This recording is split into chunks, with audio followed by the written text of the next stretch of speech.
तर धाराशिवमध्ये जिल्हाधिकारी कार्यालयामध्ये राडा झालेला आहे। शेतकरी संघटना आणि पोलिसांमध्ये तुफान राडा झाला। शेतकरी संघटनेचे कार्यकर्ते हमरीतुमरीवर आले। जिल्हाधिकारी कीर्ती किरण पुजारींच्या डान्समुळे कार्यकर्ते आक्रमक झाले। संतप्त कार्यकर्त्यांनी प्रतिकात्मक खुर्चीचं पूजन केलं। शेतकरी संघटनेचा हा विरोध बघायला मिळाला।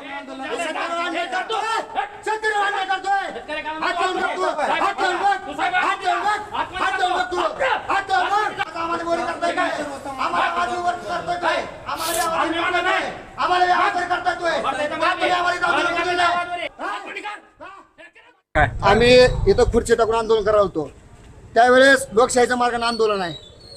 मला ज्याच्या विरोधात आंदोलन करताना निवेदन द्यायची गरज नाही। मी देवेंद्र फडणवीस यांना सगळ्यांनी मी बावनकुळेंना पत्र व्यवहार केलेला आहे। आंदोलन करताना आपण तिथं आला, इथं खुर्ची टाकून आंदोलन करत नाही। लोकशाहीच्या मार्गाने आंदोलन असलं ते कुठं बी करायचा अधिकार आहे।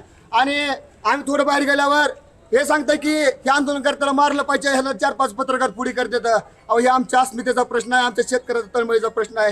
1 रुपया निधी आणि शेतकऱ्याला भेटलेला नाही। त्याचं घरं उद्ध्वस्त झाले, ती त्याची घरं वाहून गेले, ती शेतं वाहून गेली। ह्या शासन आम्हाला मारायची भाषा करतंय। ह्या गद्दार शासनाला आता आम्ही जाबी सोडणार नाही।